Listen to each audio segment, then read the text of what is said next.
Mahal naming Pasigenyo, wala pong salita na makakapag-describe sa ating susunod po na magsasalita.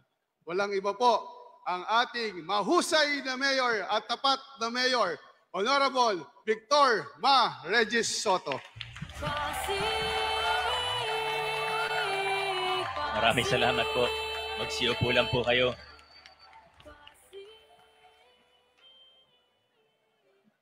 Isang mapagpalang araw sa ating lahat. Maraming salamat po sa bawat isang Pasigenyo na kasama natin ngayon sa Rizal High School Gymnasium. Okay pa po ba kayo? Inaantok na po ba kayo? Bakit yes? Sa ating mahal na Congressman Roman, sabi niya nga po kanina sa ibang lungsod ay hindi naman po talaga kasama o nagsasalita ang isang congressman. Pero alam po ninyo, yung mga nagagawa natin sa ating lokal na pamahalaan sa ngayon, sa akin po bilang isang alkalde, alam po natin may pagkakaiba o pagkakaiwalay ang trabaho ng isang congressman sa lehislatura at sa lokal na pamahalaan. Pero ang totoo po niyan, yung mga nagagawa natin ngayon ay hindi naging posible kung hindi po dahil sa ating congressman. Kaya Kong Roman, maraming salamat. At kailangan ko lang din banggitin, hindi po ako mahilig mambola, pero sa totoo po, lagi niya pong sinasabi, nakaka-proud maging isang Pasigenyo dahil sa mga nangyayari sa ating lungsod. Pero kahit sinong makausap ko, kahit yung mga staff sa Kongreso, kahit nga sa Senado, pag nakakausap ko po mga staff doon at iba pong mga mababatas doon, lagi po nilang sinasabi na bilib po sila sa ating congressman. At ang ating congressman dito, swerte po tayo dahil isa sa pinakamasipag at produktibo na congressman sa buong Pilipinas. Siyempre tayo rin po ay nagpapasalamat sa ating Sangguniang Panlungsod. Salamat po sa pag-imbita at sa pag-welcome sa akin at sa inyong regular session. Hindi ko na po kayo isa-isahin na. Pero siyempre, kailangan po natin banggitin ang isa sa naging susi sa pagtaas ng antas ng ating Sangguniang Panlungsod. Nakita po natin itong nakaraang 2 taon ay tunay na nag-level up ang ating Sangguniang Panlungsod. Siyempre, kasama po ang mga konsyal natin, pero ito po ay nangyari sa pangunguna ng ating napakahusay na Vice Mayor Dodot Jaworski.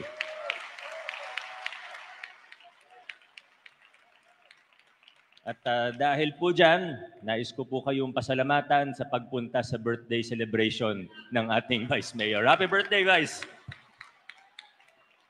Sa ating mga barangay officials, dito po, halos lahat ng ating mga kapitan, nakikita ko po yung mga ibang kagawad nandirito sa paunan ng ating Capconsi Ambo Alba. Maraming salamat po. Ang mga SK natin, marami rin po sa mga SK natin ay kasama natin sa paunan naman ni Councilor SK Fedpres and SK Chairwoman Casey Costillas and ang pag-asa ng ating lungsod. At sila po ang pagdating sa susunod na kabanata ng ating lungsod, makikita po natin na sila po talaga ang mag-step up at magtutuloy ng mga nasimulan po nating pagbabago sa ating lungsod. Sa mga representante ng ating nasyonal na pamahalaan, national government agencies, huwag na po kayo magtampok, hindi ko na po kayo isa-isahin. Ma'am Vita, dahil siyempre ayaw naman po natin masyado ng mahaba. At sino pa po ba? Mga civil society organizations natin, nakatuwang natin sa magandang serbisyo sa ating lungsod. CDC representatives, nasan po yung sa CDC natin, mga CSOs natin. Ngayon, very proud and very active ng mga membro ng ating vibrant civil society dito sa lungsod ng Pasig.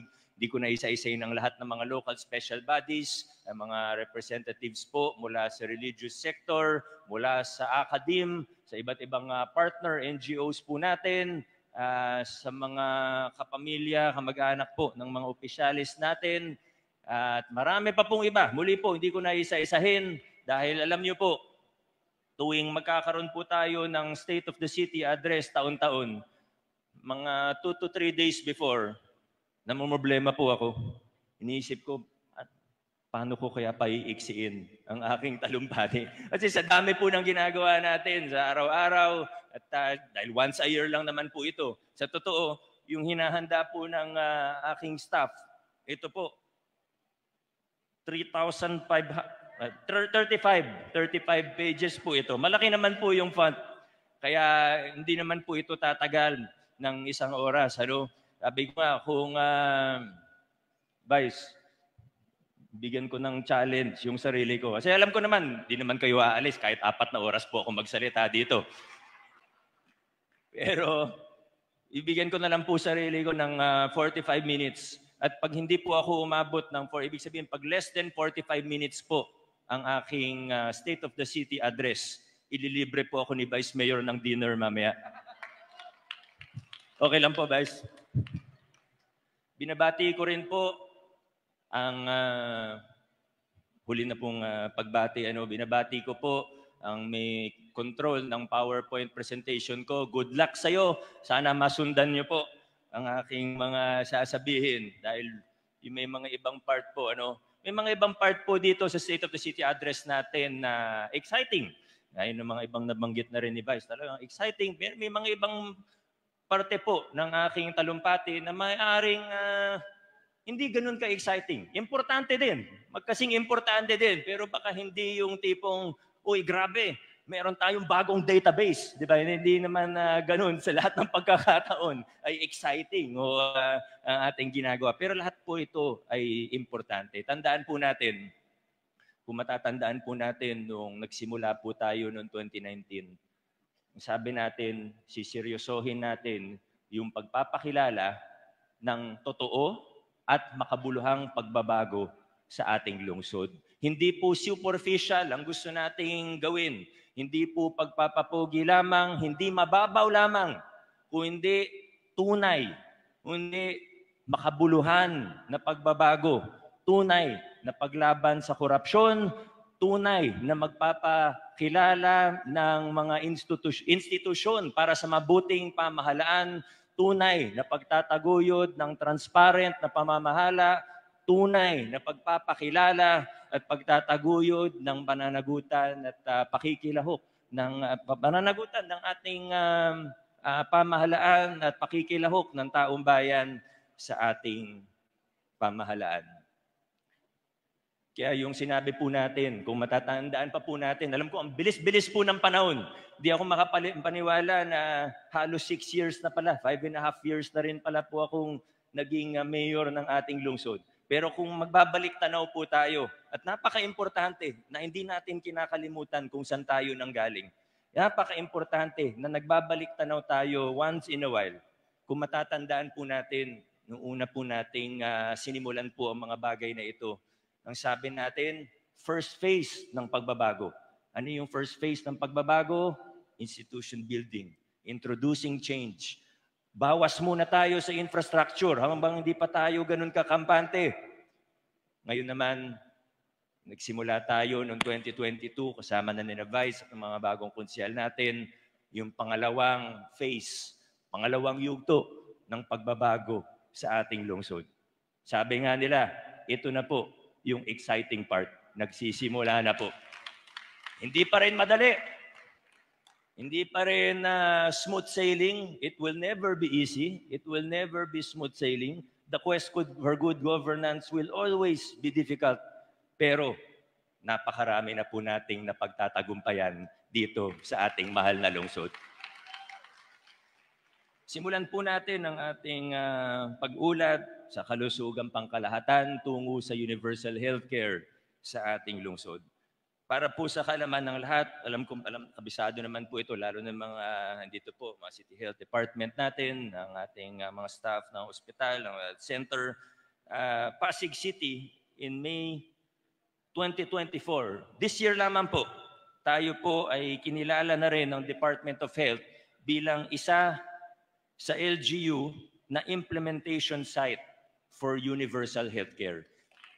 Hindi po tayo kasama. Bakit po importante ito? Dahil hindi po tayo kasama dun sa mga unang napili. Nung naipasa po yung Universal Health Law, hindi po kasama yung Pasig. Sa Metro Manila, dalawa lang po sila nung panahon na yon, kundi tatlo. Pagkakatanda ko po, dalawa lang po yun.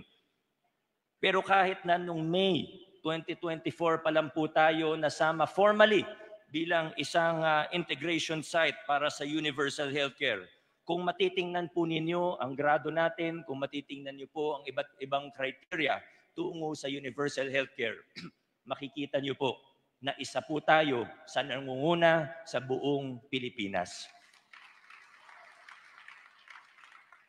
Yung mga numbers, yung mga detalye, hindi ko na po babanggitin. Mababasa niyo naman po at ang gagawin na lang po namin ng team kasama ng PIO sa susunod na mga araw, yung mga detalye, ipopost na lang po natin para ma-abbreviate po ang ating talumpati. Kasama po sa ginagawa natin dito, alam ko nabanggit ko na rin po ito, hindi lang naman ito accomplishment for 2023 or 2024. Pero alam niyo po mga kaibigan, siguro isang pagkakamali ko bilang mayor, minsan hindi ko masyadong na-share sa inyo yung mga accomplishment natin.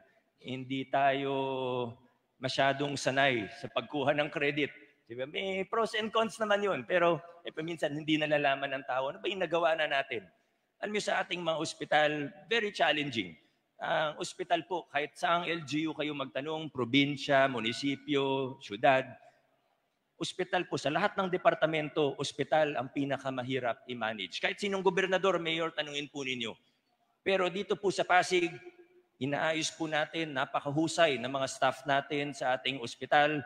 At kung may challenge man, makikita po natin na ito, hindi naman po dahil nandito rin po sila. Pero masasabi po natin, isa sa, yung dalawang ospital natin, banggitin na natin pareho, ay isa sa best, o dalawa, sa best performing na locally run hospitals sa ating bansa. At isang halimbawa po, yung sinasabi at pinagmamalaki po natin ngayon na no balance billing sa ating mga ospital. Minsan, bilang mga Pasigenyo, ika nga, sometimes we take things for granted. Pag pumunta po tayo sa ospital natin at nasa ward tayo, pag madi-discharge na po tayo bilang mga Pasigenyo, no balance billing po ang ina-apply natin. Walang binabayaran ang mga kapwa natin Pasigenyo pag galing sila sa ward ng ating sabihin zero yung bill nila. Opo, requirement po yung PhilHealth. Totoo naman po yan. Pero sa totoo, mas malaki yung subsidy mula sa lokal na pamahalaan.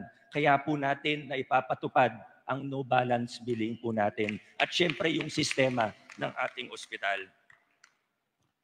Hinahanap ko po yung exact sa PCCH, ang local subsidy po natin, bukod pa sa MAIP, bukod pa sa tulong ng nasyonal na pamahalaan sa PCCH, more than 35,000 patients, 142 million pesos po ang nilaan natin para sa tulong sa mga nangangailangan nating pasyente. Sa PCGH, mas marami po, siyempre, noong 2024, so far, 24,000 patients, 111 million in subsidies, hindi pa po tapos ang taon.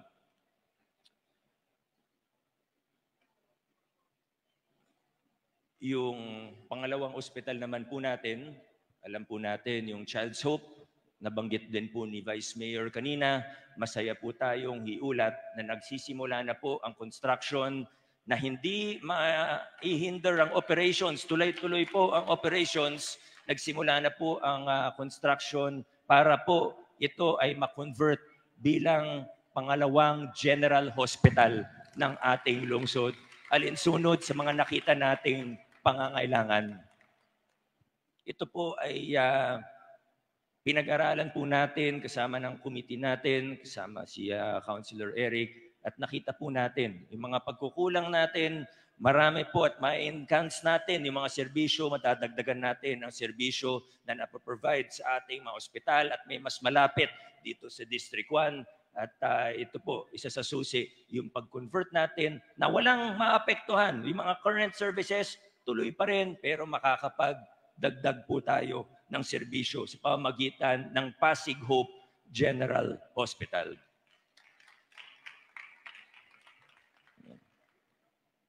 Ang ating mga health center, inaayos rin po natin. Sa lahat po ng mga babanggitin ko, makikita po natin ang tema. Pag-aayos muna ng sistema, institution building, phase 2, dyan po yung mga infrastructure work na nakikita naman po natin kung nag-iikot po tayo sa Pasig na marami na po ay nag-uumpisa. Hindi yun yung prioridad, pero makikita natin, marami na rin po ito. Sa mga health centers natin, salamat sa ating City Health Department, out of 42, 30 ay accredited na po bilang primary care facility ng Department of Health. Salamat sa ordinansa po na naipasa ng ating Sangguniang Panlungsod. Tayo ang pangalawa sa NCR na may pinakamaraming primary care facilities na lisensyado ng Department of Health. Inilunsad na rin po natin ng inaabangan ng marami sa ating mga kababayan, lalo na senior citizens, na house-to-house delivery of maintenance medicines. Ang importante po dito, sa totoo lang po, ay hindi yung maintenance medicine mismo, kundi po yung mga PHA natin at yung mga medical staff po natin sa center ay mag-iikot at titingnan, mas mamamonitor po natin ang kalagayan at na estado ng kalusugan ng ating mga mamamayan, lalo na senior citizens po natin. Alam nyo, yung mga gamot po natin, andyan naman si Doc P, yung, sa totoo lang po, hindi naman po volume yung nagiging challenge natin. Dahil kahit tingnan nyo po, hindi po natin, tingnan natin yung mga ino-order natin, ng mga maintenance medicine. Ito siguro isa sa issue na sinusubukan gamitin ng mga hindi talaga nakakaintindi kung ano ba yung nangyayari. Kasi sa totoo, meron tayong mga health center na sobra-sobra yung ibang mga gamot na nagtatawag na po sila ng pasyente para sabihin na, uy, may gamot pa tayo para sa high blood, may pa tayo, punta na kayo dito para kunin nyo. Pag nagbabahay-bahay po sila, meron tayong mga, sa maniwala kayo, sa hindi, meron tayong mga health center na ganun po ang nangyayari. Pero, sabi ko nga, alam naman natin, hindi tayo perpekto, may mga ini-improve pa po tayo. Ang talagang kailangan po natin i-improve pagdating sa gamot sa health center ay yung scheduling at yung delivery po natin sa health centers. Delivery papunta sa depot at mula po sa depot papunta sa health centers natin. Yan po talaga yung kailangan natin i-work on. Hindi volume ang problema natin kasi sapat, sobra pa nga yung volume natin. Kailangan lang maayos natin yung sistema, ma-improve natin yung sistema para sa delivery. Again, papuntang depot at papuntang health center at kung paano yung sistema din ng distribution. Kaya ito pong house-to-house na nasimulan na sa Barangay Malinaw, pati sa Barangay Santa Lucia, ay sinubukan natin. Isa muna sa District 1, District 2. Pero sa totoo, ginagawa na rin ito ng mga ibang health center sa ibang barangay. Hindi pa lang formal o opisyal. Makakatulong po talaga yung gagawin natin. At siyempre, hindi naman tayo basta magdadagdag utos lang sa ating mga PHA, ang Pasig Health Aid na sila po yung mga city-paid na barangay health workers. Pa ibang lugar, BHW po ang tawag nila. Tayo po ay may PHA. Kung pwede pong ihabang ni Doc P ng konti, alam niyo po ba ng mga health worker natin na city-paid ay among the highest paid in the entire country. Inaalagaan po natin sila dahil dadagdagan din natin ang trabaho nila. Yung pag-house to house, pag-check up, pag-BBP sa mga senior citizen natin. Sa ngayon, medyo kulang pa tayo ng PHA. Alam naman to ng mga kapitan natin. Meron din naman silang sarili. Minsan, doon din nagkakalituhan, kung ano ba yung staffing natin. Pero sa ngayon, humigit kumulang, may 400 PHA po tayo. More or less 400 po. Ang target po natin, 1:1,000. Within the next 2 years, magiging 800 ang PHA sa lungsod ng Pasig. Marami pa po ito. Pati yung mga improvements natin sa PCGH, yung expansion ng ER, nagsimula na po, Dr. Castro. Nakita ko yung picture kanina, hindi ko pa nabisita, pero nakita ko yung picture. May Inaano na po sila, no? Nagsimula na yung construction sa expansion ng ER natin sa PCGH. Yung cath lab po natin, yung cardiac cath lab ba tawag doon, ay may notice to proceed na rin. So by early next year, hopefully, ay tapos na po yan. Malayo pa. Gayunpaman, umuusad at ang maganda po rito ay kinikilala na rin po tayo. Hindi natin to ginagawa para sa pagkilala, no? Pero ito po siguro konting validation. Yung pagkilala sa atin ng World Health Organization, yung pagkamit natin para sa nutrition naman. Nabanggit ni Kong kung gaano ka-importante yung Green Banner, Seal of Compliance na matagal na rin natin asam-asam na talagang proud na proud po tayo kina Ma'am Jen at ng mga nutrition staff natin dahil napakasipag, nag-iikot sa buong lungsod Pasig at pinalalakas pa ang nutrition program natin na isa sa prioridad po natin moving forward. Yung first 1,000 days po ito. Hindi ko na po babanggitin yung Galing Poke Award ni Doc Neri. Ito po importante rin. Ang lungsod ng Pasig po ang naging pinakaunang konsulta provider sa buong Metro Manila. Malaking tulong po ito sa ating mga bubisita sa health center at siyempre may mga efforts tayo gaya noong sa prevention. Alam naman natin tungkol sa universal healthcare, di pwedeng gastos lang ng gastos. Kailangan prevention, primary care. Yung electronic health records natin na nasimulan na rin po natin, malaking bagay po ito at marami pa pong iba. Ano ba nangyayari sa boses natin, Attorney Jeron? Naawa ako sa'yo. Di naman ako, ikaw yung nagyoyosi, ba't ako yung may gantong boses? Joke lang. Joke lang. Pabahay para sa mapanlahok at maunlad na mamamayan. Ganun pa rin po yung framework natin. Phase 1, Phase 2. Phase 1, walang infrastructure projects. Dahil mas importante po na tingnan at ayusin kung ano ba talaga yung mga ugat ng mga problema natin. Hindi yung magpapatayo lang tayo na magpapatayo, tapos yung mga naikinabang kung sino lang yung malapit sa kusina. Alam naman po natin, nabanggit ko na rin po ilang beses na may mga benepisyaryo tayo in the past. Socialized housing project, yung mga benepisyaryo, alam nyo na po kung sino-sino yung mga yun. Hindi na tayo papayag sa ganung klaseng sistema. Inayos po muna natin yung sistema, yung housing code po natin, nag-land acquisition tayo. Alam niyo po kung gaano kalaki na po yung na-land banking natin para sa mga programa natin. More than 12 hectares na po. At dito lang sa lungsod ng Pasig, kundi kalapit lang po ng Pasig ang mga na-land banking po natin. Hindi po biro yung ginawa ni Atty. Malu at ng ating nina Sir Rick sa pag-land banking. Katakot-takot na paghahanap, investigasyon, negosasyon, lahat po ginawa natin para makuha ang mga lupa na ito at lahat sa maayos na presyo, kundi mas mura pa karamihan sa market price. At syempre nandyan po yung mga problema na napakatagal na, pero napakasaya ko po dahil sa panahon natin na isaayos po. Nandyan po yung ISMAR, na 4 na dekada po nila naging problema. Nandyan po yung sa Land for the Landless sa Palateo, na ganun din po, mahigit 4 na dekada rin pong problema. Yung sa Malasaga, yung sa tayo naman na 5 dekada naging problema. At marami pa pong iba. 4 decades, 5 decades na problema ng ating lungsod. Masayang-masaya po ako na ako po ay nandirito sa panahon na naayos po ang mga issue, ang mga problema na iyon. Sa mga tumulong, alam niyo na po kung sino kayo. Pati sa mga HOA, sa mga grupo, sa mga legal team natin na tumulong, sa puso lalo na. At ngayon naman po, sabi nga ito na yung exciting part,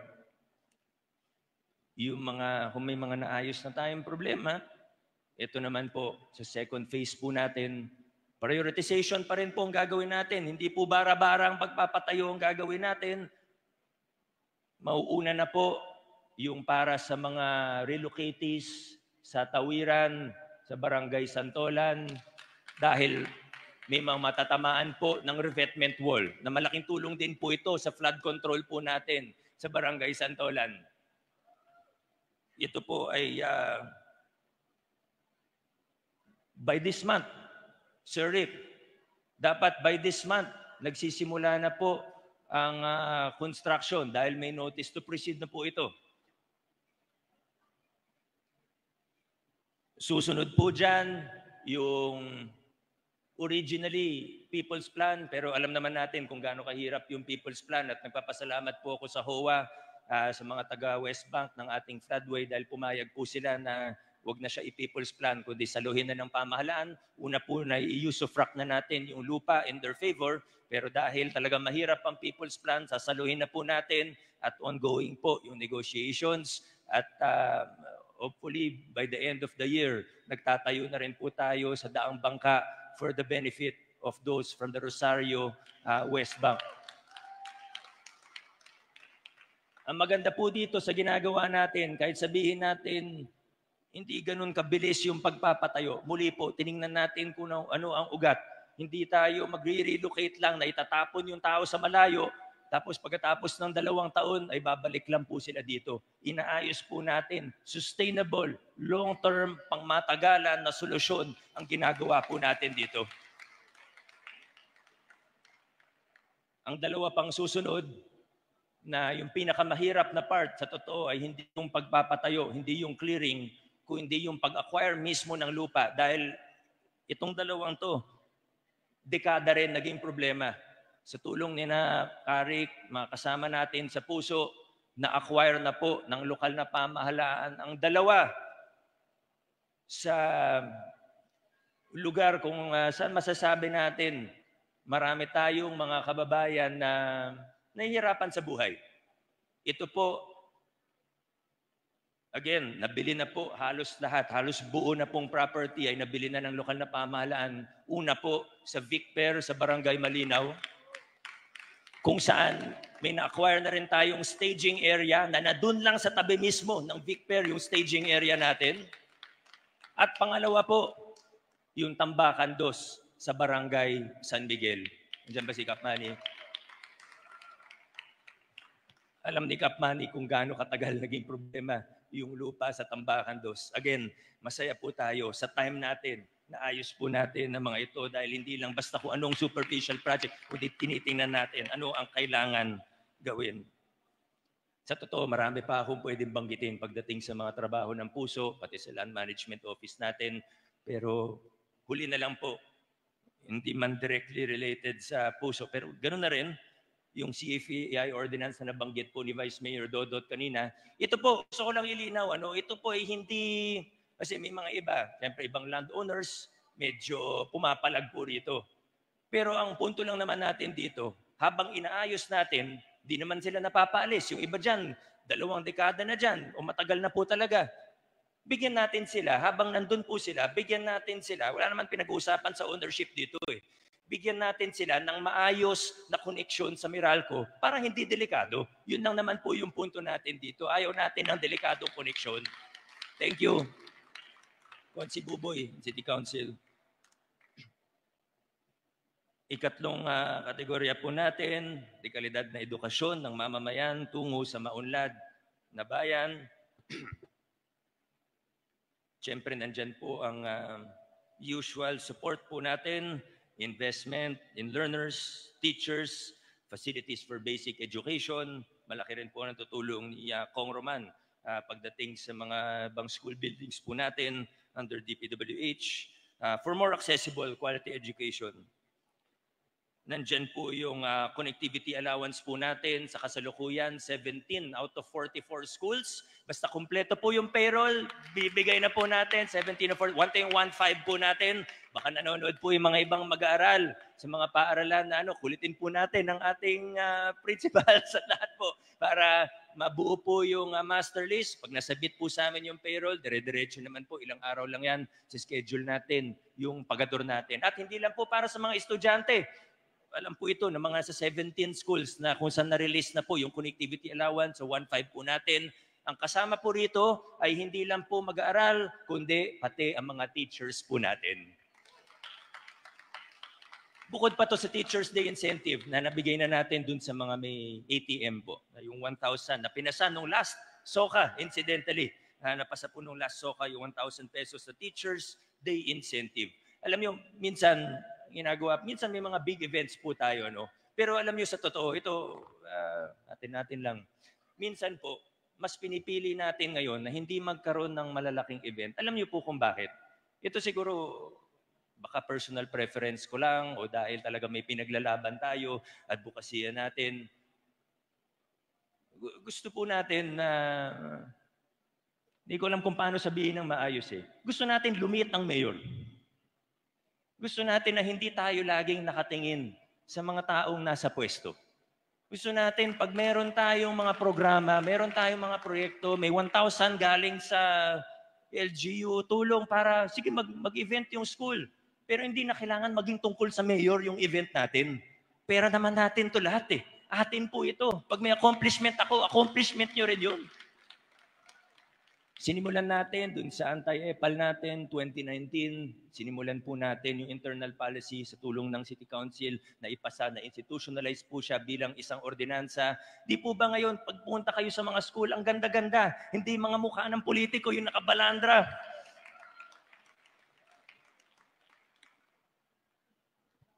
Nabanggit ko lang. Ay, hindi ko makakalimutan. Ito yung pinaka-importante pagdating sa edukasyon. Marami tayong programa. Yung reading camp, di ko na naisama sa report ko. Sa totoo, ang ganda po ng resulta natin. Ma'am Sherry, PJ, Sir Jay, nandyan din pala yung reading camp natin. Napakaganda ng result this year. Siyempre, kayo naman po talaga yun. Suporta lang po kami. Sama ng Sinergia. Pero sa aking opinion, o sa aking palagay, ang pinaka-importanting tulong ng lokal na pamahalaan pagdating sa larangan ng edukasyon at para sa kinabukasan ng ating lungsod ay wala na pong iba kundi ang Pasig City Scholarship Program. Yung scholarship program, yan po yung pinaka-importante sa lahat.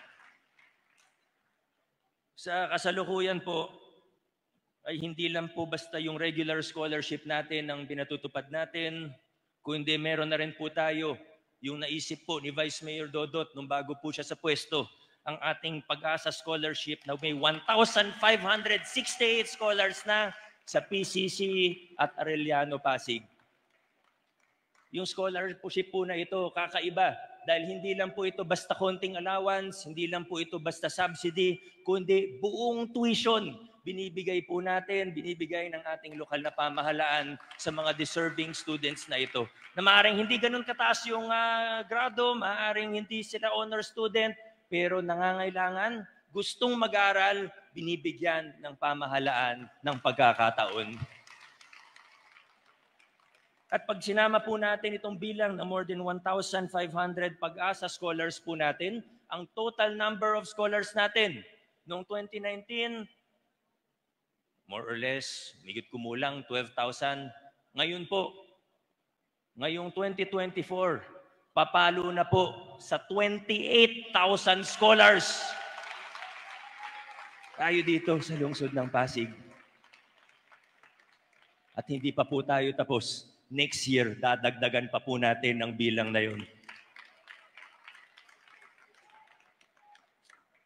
Ang dami pong mga statistika dito na pwede kong banggitin, pero sasabihin ko na lang po, congratulations din sa DepEd Pasig sa ating division. Ang Pasig City Science High School at iba pa natin mga school, talagang isa sa best performing sa buong bansa. Congratulations. Maraming salamat din sa inyo. Sa lahat ng local school board members, maraming salamat din po. Alam niyo naman po kung ano yung ginagawa po natin. Kasama pa rin po sa larangan ng edukasyon ang ating TechVoc, ang ating Technical Vocational Livelihood Programs.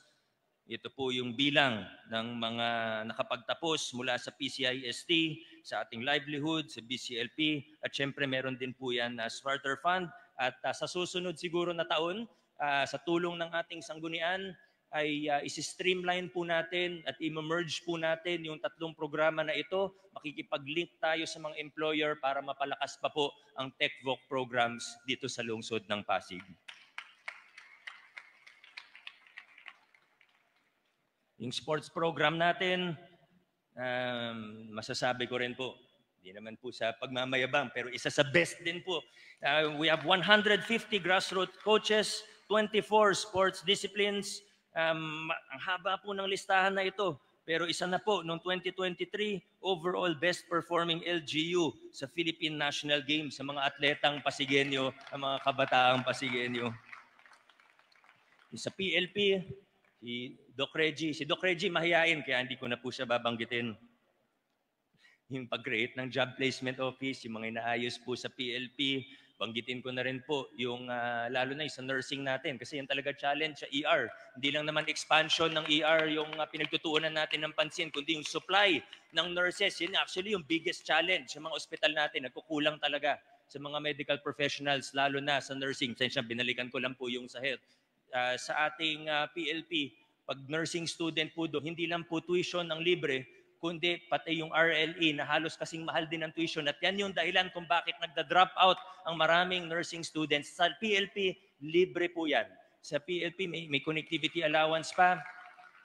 Ganun din po sa Pag-asa Scholarship natin. Hindi lang po tuition pag nursing student, kundi yung RLE ay sagot din po natin. Mas malaki po yung allotment natin for nursing students kasi tinutugunan po natin ang shortage, hindi lang sa Pasig, kundi sa Pilipinas, alam naman po natin yan.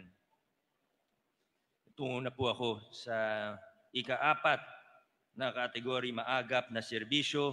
Siyempre, nandyan po yung kinatutuwa na maraming Pasigueño na emergency go bag na para sa lahat ng pamilya Pasigueño po yan. At gaya ng iba pa nating serbisyo, gaya ng pamaskong handog na naging simbolo ng pagbabagong pinakikilala natin, hindi kailangan dumaan sa kahit sino, kundi pantay-pantay ang tingin natin sa bawat isa, ano man ang estado sa buhay, ano man ang kalagayan, ano man ang pinanggalingan, ano man ang politika, lahat po ay gusto natin mabigyan ng mga programa, ng mga serbisyo katulad po nito. Nandyan po yung patient transfer vehicles natin. Basically, ambulansya po yun. Yung ICS training, mahalaga din po yan, lalo na pagdating sa disaster response, yung pag-streamline natin ng mga proseso, pati sa evacuation site, sa tulong ng mga barangay natin na madalas pong tinatamaan. Yung mga partnerships natin sa iba't ibang mga grupo, yung tulong sa mga biktima ng sakuna, na masasabi po natin binibigay natin ang best na makakaya ng ating pamahalaan. Pati yung hindi lang sa fire victims na may financial assistance, pati po sa flood victims, nagbigay po tayo ng tulong pinansyal. Nagbigay po tayo ng tulong pinansyal para sa mga flood victims po natin. At ito po, alam ko po, inaabangan ng maraming Pasigueño. Siguro sa ibang lugar, baka nahihirapan pa po sila dahil kulang ng pondo, pero tayo po sa lungsod ng Pasig ay nasimulan na po natin yung financial assistance or cash subsidy sa ating mga solo parents.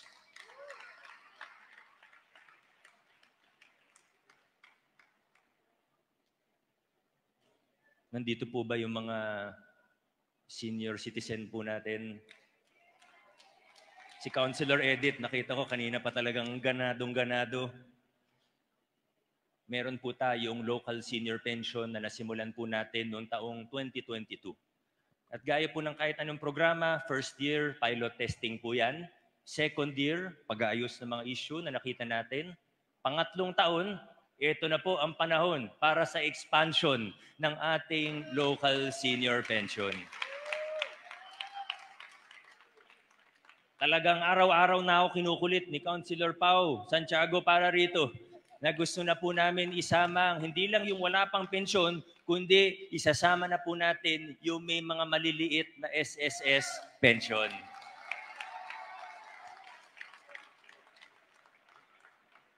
Halatang may SSS pension sila.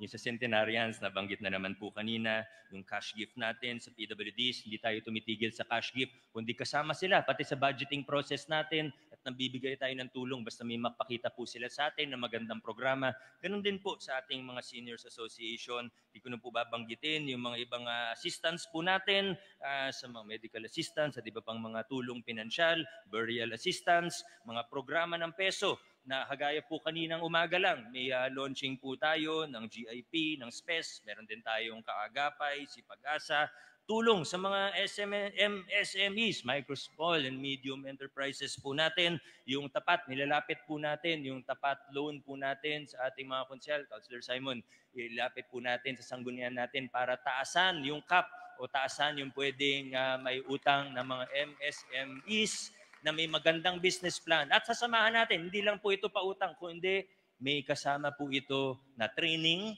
pagsasanay, capacity building para sa mga MSMEs po natin. Ikalima, tapat, masinop at mapanlahok na pamamahala.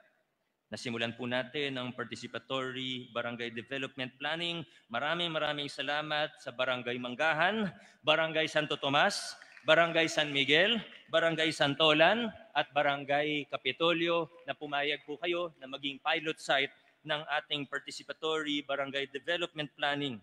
At sana po ay ang naging maganda po yung experience ng 5 barangay natin. Titingnan natin ano yung kailangan pagandahin. Gusto po natin na ang ating paggugobyerno ay hindi lang basta kung ano maisip ng mga chief executive natin o ng konseho sa barangay man o sa city level. Kundi gusto po natin kasama ang bawat isang Pasigueño, ang bawat isang kabarangay dahil naniniwala po tayo na kapag inklusibo ang pamamahala natin, kapag inclusive ang ating governance, ang progreso ay nagiging mas inklusibo at nagiging mas pangmatagalan. Kaya po natin ginagawa ito. Muli po, salamat sa 5 pilot barangay po natin.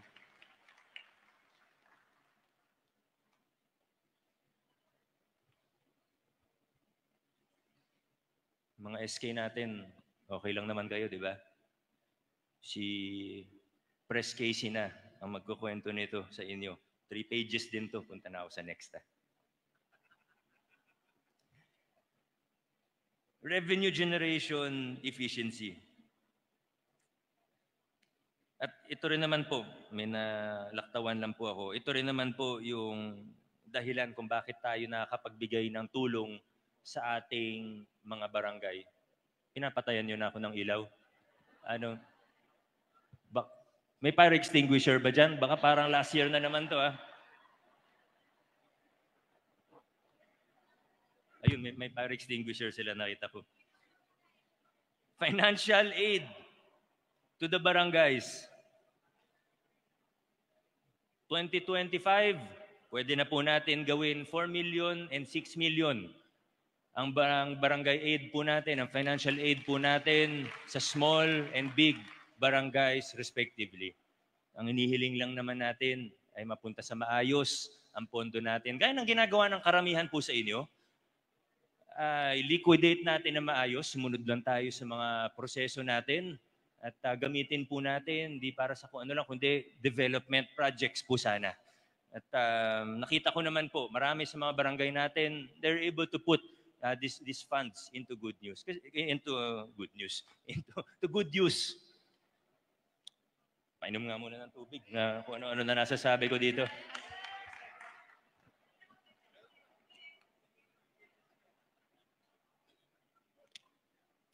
Kanina pa sila alok ng tubig sa akin eh. Alam niyo na mga kap, alam niyo na po yun. Basta from 3 and 5 million, magiging 4 and 6 million regular na po ito. Hanggat kaya po, syempre, ng ating pondo. Alam niyo, maganda po ngayon sa ating lungsod. Noong 2019, hindi naman natin naging focus talaga yung income generation. Maalala po ng mga ospital natin, na may ibang opisina natin, sinasabi ko nga sa kanila ng mga panahon na yun, hindi yan ang focus natin. Services, huwag nyo intindihin. Kung hindi nyo maabot yung income targets nyo, okay lang. Noong 2019, yan lang lagi ko pong sinasabi sa kanila. Pero kahit ganun po ang directives natin, nakita po natin dahil sa streamlining, dahil sa pag-aayos, dahil sa institutionalization of good governance practice, kahit po bumaba pa nga, may panahon after pandemic, bumaba pa po yung national tax allotment po natin. Bumaba po yung NTA natin. Pero yung mga locally sourced revenues po natin, yung income natin na galing sa lokal, business tax, amilyar, tumaas pa rin po ng tumaas. Hindi po bumaba kahit panahon ng pandemic ang income ng ating lungsod. Maraming salamat, DPLD, Treasury, assessors, at syempre team effort naman po ito. In 2023, Pasig achieved a total operating income of 15.6 billion, marking a 20% growth, largely driven by improved local economic conditions and more efficient tax collection strategies and notice serving. Local taxes revenue surged by almost 30%, amounting to almost 11 billion. Notably, real property tax revenue skyrocketed by 178%. Other tax collections saw an increase by 12%, 26.1% to 2.2 billion, fueled by significant rises. Bakit ko po binabanggit ito? Kahit na may time, bumaba ng 10% yung NTA natin, pataas ng pataas po yung side. Bakit ko po binabanggit ito? Una, para pasalamatan po yung mga opisina natin na talagang nagtrabaho, nagpakilala ng pagbabago, improvements para pataas ng pataas yung collection natin. Pero, kaya ako rin po binabanggit ito ngayon sa harap po ninyong lahat at for the benefit of those who are watching at home. Dahil ang ibig sabihin nito, hindi natin kailangan magtaas ng tax rates sa lungsod ng Pasig. Business taxes, amilyar po natin, hindi natin kailangan taasan yung rates. Steady lang po tayo. Sa ibang lugar, kailangan nila kasi kailangan ng income, magtataas ng taxes. Tayo po, hindi. Habang nandito po ako, hindi tayo magtataas ng tax rate. Hindi po kailangan kasi tumataas naman po ang income natin. Kaya baka magulat din po kayo kung bakit ganito nakalaki ang budget na sinasubmit natin sa ating sanggunian panlungsod. Kung mula 17 billion para sa fiscal year 2024, para sa susunod na fiscal year 2025, umabot na po tayo ng 22 billion pesos sa ating annual budget. Komplikado po ito, maraming factors. Siyempre may beginning balance pa yan dahil sa mga reforma, pagbabago na pinakilala natin sa procurement, talagang napakalaki ng natitipid natin. Alam ko minsan parang yung mga numbers na binabanggit natin, medyo nakakalula, halos hindi tayo makapaniwala. Pero yung matatagal na sa gobyerno, alam nilang totoo yung sinasabi natin. Alam po nila na yung natitipid natin na dating napupunta sa SOP ay more than 1 billion pesos per year. Alam po yan ng mga matatagal na sa gobyerno. Alam nila kung gaano katotoo yan. Kaya palaki ng palaki yung pondo natin. Sa punto na 1 billion pesos per year. Sa loob ng 3 terms, sa loob ng 9 years, more than 9 billion ang natipid po natin. Siguro more than 10 billion kung tutuusin. Kung tutuusin, yung ipapagawa po natin na bagong City Hall, walang maapektuhan na program, project, activity of the city. Walang budget category na bababa yung pondo kahit 1 piso, lahat pataas. Pero makapagpapagawa tayo ng state-of-the-art City Hall that will be good for 100 years. Para tayong nakapagpagawa ng City Hall na libre. Yun yung totoo doon. Kaya gawan nila ako ng kwento, subukan nila kung may maniwala sa kanila, tayo sa Pasig. Ito na po, nagbubunga na yung mga pinaghihirapan nating pagbabago. Ito na po yun, mga kababayan.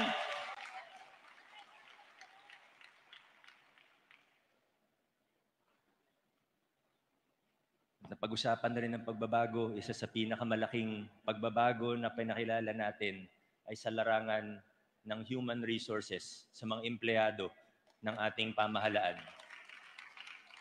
Ang ganda po ng sinabi kanina ng ating Vice Mayor Dodot na ang mission po natin dito ay kasama yung regularization, learning and development programs, capacity building, rewards and recognition po natin, recruitment selection and placement, the reforms that we have introduced. Hindi lahat ay, again, sabi ko kanina, hindi lahat exciting pakinggan, pero ito po yung pundasyon para sa kinabukasan ng ating lungsod. Kasi mas malakas ang HR, mas malakas ang birokrasya mo, sa susunod na mga panahon, paganda ng paganda ang serbisyo ng pamahalaan. Kahit sino pa maupo na mayor, kahit sino maging konsehal, importante yung backbone natin. Importante yung human resources natin. Kaya ito yung pinagtuunan natin ng pansin.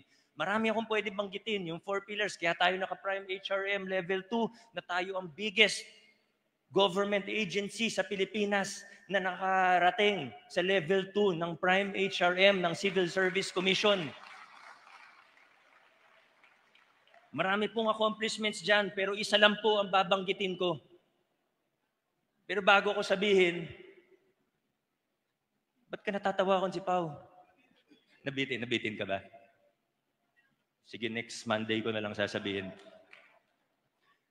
Kaya po natin ginagawa ito, muli po, dahil naniniwala tayo na isa ito sa kasama sa pundasyon para sa isang mas magandang bukas, para sa ating lokal na pamahalaan, para sa ating bayan, para sa mga Pasigueño, para sa susunod na henerasyon ng mga Pasigueño. Kasama po sa misyon natin, bukod sa pagtataas ng antas ng birokrasya, nabanggit na po ni Vice Mayor kanina, nilalayo natin ang ating human resources, ang ating mga kawani o empleyado, nilalayo po natin sila mula sa politika. Nilalayo natin sila mula sa politika. Trabaho lang dapat ang iniisip nila. Hindi yung every 3 years ay kakabahan sila. Nako, kailangan ito yung manalo, kundi baka mawalan ako ng trabaho. Nako, titingnan na naman kung sino yung iboboto ko. Alam na natin dito to, pero yun yung sinasabi sa kanila dati. And for this reason, I am happy to announce that for the first time in the history of Pasig City, this year 2024, we now have more regular employees than contractual employees, casual and job order combined.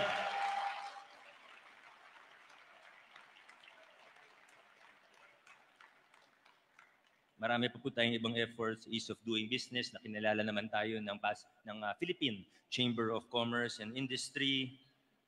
Yung mga reformang iba na banggit ko na kanina, yung klima, di masyadong exciting pag-usapan, pero binabago natin kung paano ang paggugobyerno, ini-integrate natin lahat ng opisina natin, yung mga records natin sa assessors pa lang, 240,000+